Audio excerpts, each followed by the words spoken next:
Hey everybody, it's Brooke with Mrs. Cog Hill Farm.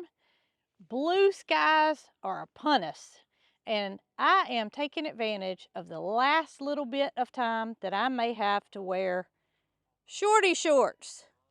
That's right, temperatures are pretty high today here in Alabama, and I know it's coming. I'm gonna have to wear pants soon, so shorts weather today. All right, so last video, I told y'all that there was something new in the pond. And lo and behold, it's still here. I just saw it. Where did it go? I had to go to a funeral this morning, so I'm recording a little bit later in the day than what I normally would.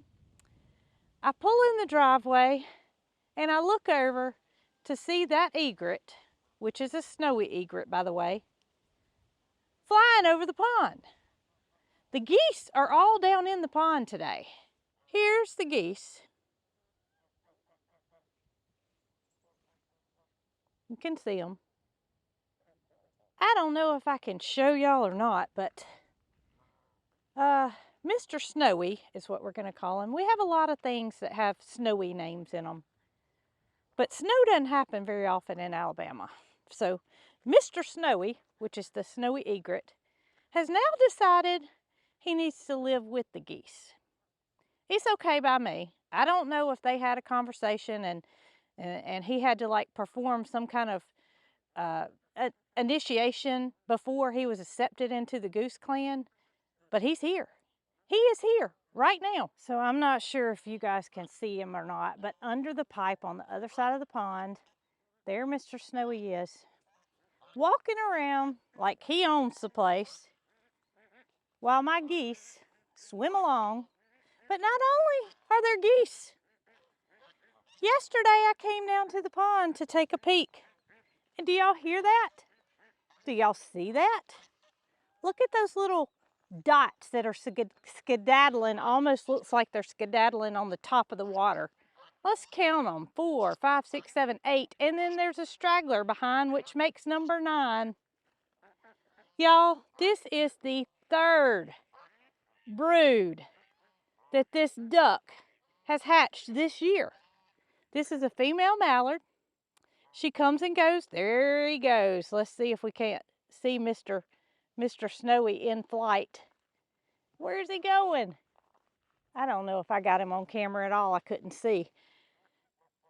But this is the 3rd brood she's hatched this year. This is the most that she's hatched. Maybe she realizes the end of season is near and she needs to get all the children under her belt that she can possibly handle. So I recently bush hogged all along the hillside over here. She did not have a nest on this hillside. But you see this area right here on the side of the dam that I thought about backing down it and bush hogging, and then I thought about what my husband told me as I went out. The last thing he said to me was, please be careful.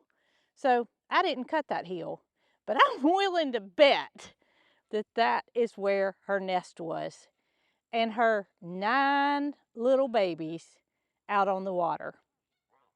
There's absolutely no way possible for me to catch those babies. Now, let's see if I can't see 2 of her babies that she's, uh-oh. It's Nugget time. What are you doing, buddy? He's just like the donkeys across the street. When he hears me talk, he comes a-running, which I'm okay with that. But sometimes he can sneak up on you and give you a little scare. Now, I want to know your opinion. What do you think about this new visitor? His name is Mr. Snowy. What do you think about him being on the pond bank? And yeah, he flew away. You can't find him, buddy. He went that way, not this way. But I'm with you. I mean, I'm just, my feelings are kind of mixed. I don't really know what to think about him being here. I mean, it's not like we can catch him and tell him to go find another pond. He's not going to do that. But He's made this his home for whatever reason. And I have a good feeling I know why. And that's frogs. I mean, you sit out here at night and you listen to these frogs and you know that that's probably the reason Mr. Snowy has made Cog Hill Farm his home. He wants to talk about it a little bit longer. Nugget, I think our conversation's about over about Mr. Snowy. You know, you can only talk so much about a bird that's made his residence here. They're fixing to come on the bank. And this is where it could get kind of dangerous because Nugget nor Goldie ever invite anything new. It has to be run by them before they'll accept it. But the good thing is that these babies can get in the water, and I guarantee you they swim faster than Nugget and Goldie can realize that they're even here. Just like that, they see me coming and out to the middle they go. But I'm going to be in a predicament. And the reason I say that is because geese, after they hatch, I can catch them. If I need to rehome some, I can scoop them up, I can catch them, I can take as many as I can fit in my car to Catherine and Tony over at G&G. They're always willing to accept another feathered body, but these babies, there's no way I will ever be able to catch them because they can fly. Y'all see all these down here in the pond? These are domesticated geese. They cannot fly. There's not one single goose in this group that can fly. And it's because they're domesticated, meaning they are raised by humans. They have gotten too fat to fly. Over time, they've been adapted to where they are ground dwellers only. But there's a few ducks that are in here with them. You can see this, well, we call it blue in a duck color, but she can fly. She goes back and forth. I say she, it's a he. See the curl on the end of his tail? I don't know if y'all can see that or not, but the curl on the end of his tail indicates he's a male. He can fly. He goes back and forth. There's a couple of other ducks out there with him. They can fly. There's a Peking in the mix that's over here with Greg. Greg is a female, but Greg's best friend is this white duck who's a Peking. She can't fly because she's a domesticated duck that is too fat and has been adapted to where she's not able to do so. So Greg and this male Peking here, they stay on the land and in the water. While that blue duck, there's another mixed duck out there in the middle. A couple of more over here. You see that male mallard way back there in the back? Yep, he's the daddy. He is the one that's got to pay child support for all these kids. He's the one that has committed to her that he's going to take care of all of them. But they look like little dots zooming around. At this early of an age, they're already out there dipping and zooming and just having a good old time, which I enjoy them. So I don't mean to sound like I don't wish they had hatched. I enjoy them. What you think about that, buddy? That's not Nugget. That's Goldie. You know, have y'all ever thought about putting on some kind of identification so Mama and Daddy, meaning Brooke and Jason, can tell you two apart? Nugget does have the little alfalfa look going on. You see his little hairdo where his hairs in the front stick up. He has that where Goldie's hair, well, she's kind of got it too. So he wants some loving, and he wants me to sit the camera down so you guys can see all what he does firsthand. He's such a sweetheart, as you guys all know. When we got Nugget, we were so not knowing what to expect. Marycarl had wanted an emu for so long that when we found Nugget, we knew we had the correct enclosure for him. We knew we had the means to keep him safe from any kind of predator that may happen. So we took the plunge and we got Nugget, and I am so glad we did. Goldie, you going for a swim? As I'm sure you guys have enjoyed following Nugget. But Nugget is not to be taken as an indication of how all emus are. I kind of feel like we got lucky. I don't really see too many other channels that have emus and they sit down in your lap and they just want to be loved on. So Nugget may be a little bit different, but I'm glad he is, because we wouldn't trade him for anything now that we know his personality. But it sure was scary there for a while, not knowing what you were going to turn into be. You look like a dinosaur. You have this funny blue color on you that is just, it's just amazing. I mean, your coloration is awesome. Uh-oh, something get you, buddy? I see a little gnat flying around. It scared you, didn't it? Kind of scared me too. But his feathers are very weird feeling right here. But you get on down to that back, and I don't know if he's gonna let me. I'm gonna get up. You're gonna have to get out of my lap for just a minute, buddy. But when you get down to the back of him, where these feathers are, it's like straw. Isn't that amazing? And Goldie's the same way. It's no different on male and female.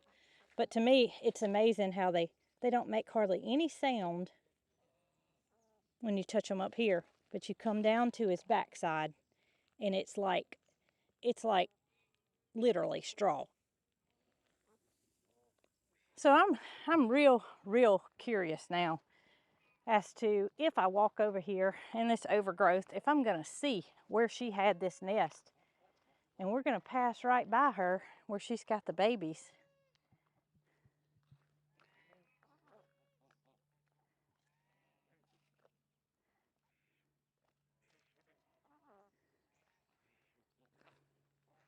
Look at them.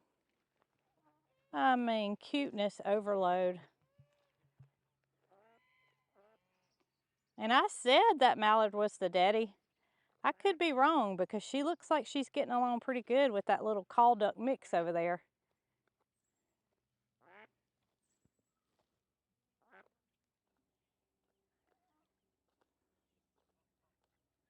So I'm certainly not going to get too deep in this overgrowth that we see on the hill over here, but I do want to see if I see a pathway or anything that could indicate this is where a nest was, because I mean, I never in a million years expected to see baby ducks this late in the season. Yes, it happens, but I haven't noticed her missing, and I haven't noticed her going in and out of this area. So I'm on the back side here, and I'll show y'all where I was thinking about backing my tractor down. You see, it's a rock bank right here, and then all of this, it's overgrowth is basically what it was. And it needs to be here for erosion purposes, but it doesn't look very pretty from the other side. So realistically, I would love for it to be cut down to a manageable height where it didn't look so bad. But I imagine the freeze that we get usually about the third week in October, it's going to take care of some of this, and a lot of it's little pine trees that are coming up. And I don't know if that'd be a good thing or not, but it would definitely help with erosion. Check this out. Coming out of the bushes, and I didn't even know she followed me. Little Dee Dee. Dee Dee, what are you doing? Dee Dee decided that she was gonna come over and see what I was looking at. She's probably looking for eggs, if the truth be known. She didn't care if they're rotten. She didn't care if they've already hatched. She just likes eggs, and off she goes to the other side of the pasture. So I made my way on the bottom side of all this overgrowth. I didn't hold the camera because I'm doing the best I can to stay upright, so I didn't need to be holding the camera. and y'all see me fall if it happened. So far I haven't had that happen. But I don't see anything. I mean, you would think you would see at least a pathway where she came in and out and went for food and water. Uh-oh, this looks like this may have been used for an entrance and an exit. I'm not so certain. Oh yeah, I think we might be onto something. Nope, I don't think that's it. That is not it. Maybe somebody was thinking about making a nest, but that is not where those babies hatched. So y'all, here's what I want to do. I want y'all to see just how many frogs we have around this pond. And it happens just about every day because my mama's porch is on the side of her house that faces the pond. She does a lot of sitting out there in the evenings, and there's some mornings that she tells me you wouldn't believe the frogs that were out last night. And then sometimes it's not quite as many. But I'm going to come out here this evening and I'm going to let y'all hopefully hear the sounds that come from this pond at night and see if we can't figure out why that snowy egret found this pond to be so enticing. Mama's house, the side of her house, is covered with little tree frogs. They sucker themselves to the side of the metal, and she has a light. It's like a spotlight, like a motion light, but it stays on all the time. And those frogs use that light to their advantage. What they do is they keep themselves attached to the side of that metal. The light attracts the bugs, and the little frogs stick their tongues out and grab the bugs. So it's a win-win for all because there's a whole different kind of frogs that are making their home down here at the pond. Marycarl and I will sometimes walk along the bank of the dam in the mornings, and it is unreal how many plops you hear. And I mean plop because that's what the frogs do. They get scared and they plop into the water to get away from any kind of predators such as Mr. Snowy. But yeah, I'm gonna come back this evening and see if we can't hear some of those frogs, and then maybe I can show y'all some of those frogs and come to a conclusion of why Mr. Egret may be here. Last night I watched him, and I do believe that he sleeps here because it was just about dusk. He was on his side of the pond, which the geese have given him, obviously, permission to do so. He was on his side of the pond. He flew up, he flew around the pond one time, and he went in one of these trees over here. And I know he's using that for his roosting spot. They do roost in the air versus on the ground. So he's really made this his home. I mean, we may need a name for him. I said Mr. Snow, but what do y'all think? I mean, not so sure that's so fitting since we have Snow White, the peacock, the peahen, and then we have Mr. Snow White, the donkey across the street that doesn't belong to us, but I love him anyway.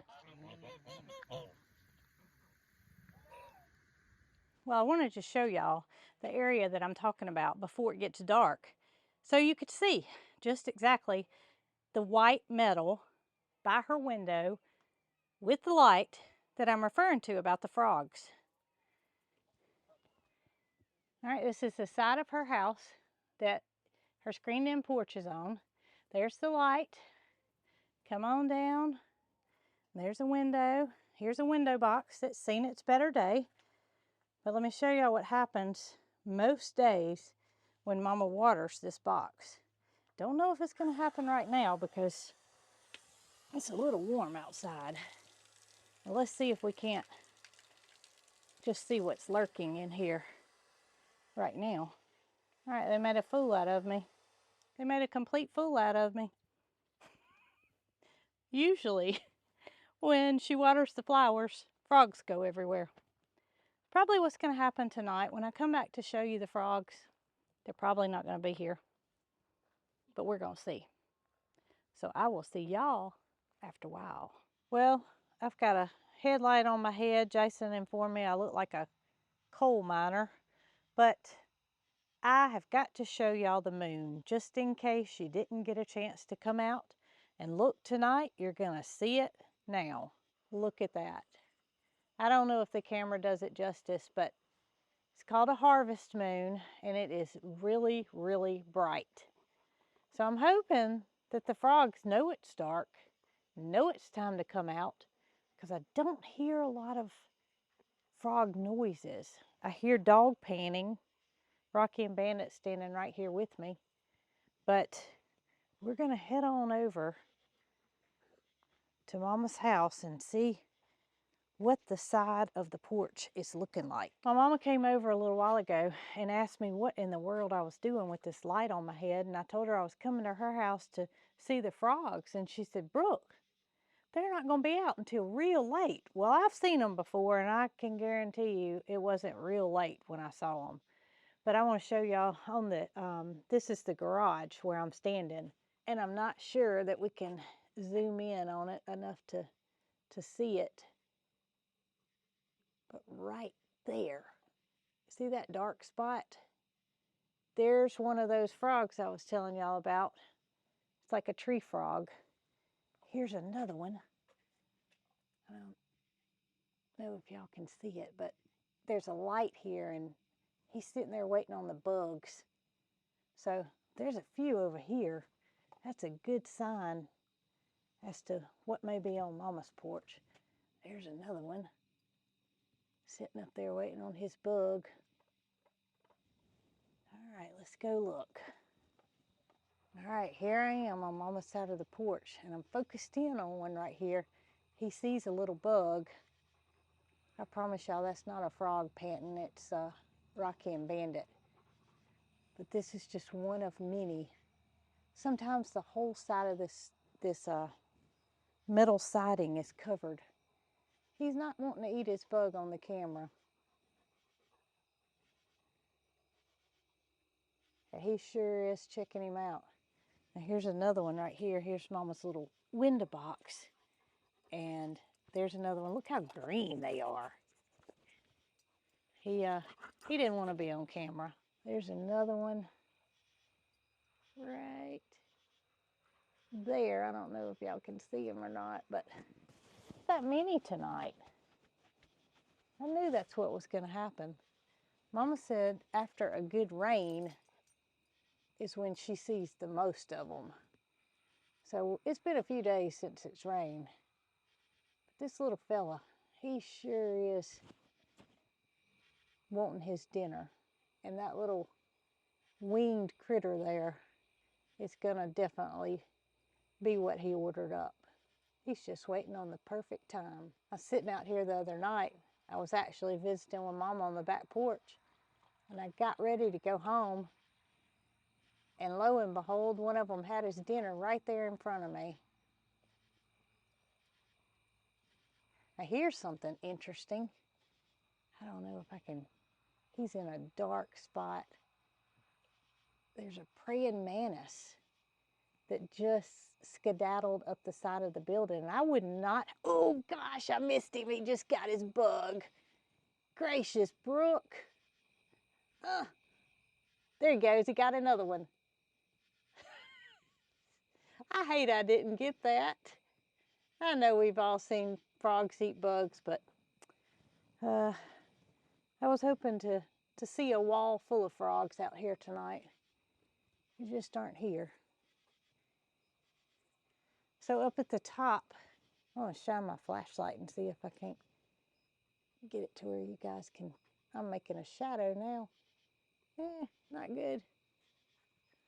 And Jason would have this figured out in just a second, but me not so much. No, I'm not going to be able to focus on him, but there is a praying mantis that's climbing up the metal. And I never thought of them as being nocturnal. I always thought that they did their eating of their bugs during the daytime hours. All right, little buddy. I don't hear many of your fellow friends down at the pond, and I don't know if I'm going to walk down there tonight and look around. I might. So with my headlight on my head, I hope Nugget doesn't look at me as an intruder. Come and take me out. That wouldn't be good. But I can just about guarantee y'all that when he hears me, he's gonna come running. All right, let's see. Look at all the geese in the pond. I don't know if y'all can see them or not. It's trying to focus on the moon and not what's down below. I know y'all can hear that one. I'm obviously approaching him pretty close. I don't see him though. Where are you, buddy? He's gotta be right here in front of me.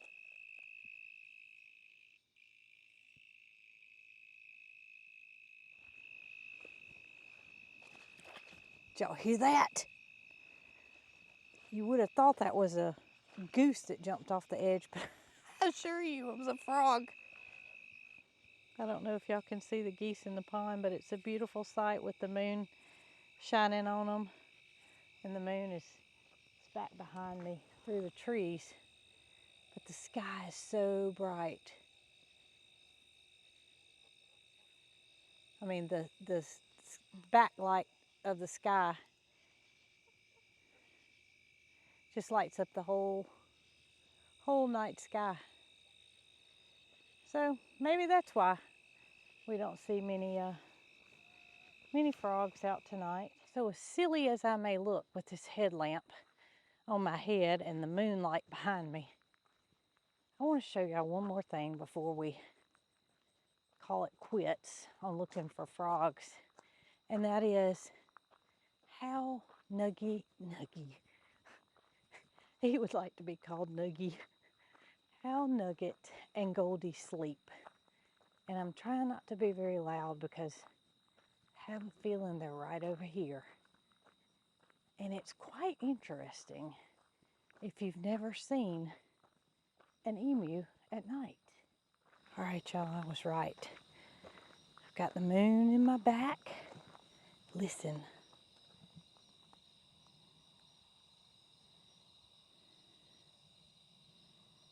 Goldie was just grunting or drumming. I think she's saying that she senses danger. Let me show them to you. Goldie, you scared, baby? But the way Nugget's laying right here, almost flat. I don't know if he's showing up or not. That's Goldie standing, and that's Nugget laying down. The way he's laying is the way they lay every night, very close to each other, and any sign of danger, they're gonna get it. Y'all are gonna take care of it, right? All right, y'all rest well. I tell you, you can really see the moon as I'm heading back from where Nugget and Goldie were bedded down. The pond is just overlit from the brightness of the moon. So, I don't guess it was all a loss. Oh, here's one of the bigger frogs, the different frogs. Just, he looked like, oh, here comes another one. Maybe Mama was right. The later it gets, the more frogs come. But Bandit and Rocky came, and that definitely scared them away. They don't mess with them.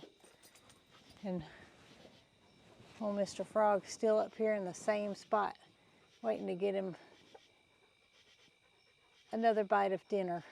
So I think it's safe to say that we figured out why the egret is here. It is a snowy egret. We do have them in our area, But usually we have more great egrets than we do snowies. We have cattle egrets as well. However, we haven't seen any of those on our property as much as we have across the street. So the snowy egret is more than likely here because of the frogs. And more than likely, since he found an all-you-can-eat buffet, he's gonna stick around, especially since the geese have accepted him. Now, this frog's gotta get his dinner, so I'm gonna get the spotlight off of him, the camera off of him, because he's not missed many meals, I can tell you that. He's a little heavy around the waistline, but I hope he didn't hear me say that. So y'all, until the next one, y'all be good.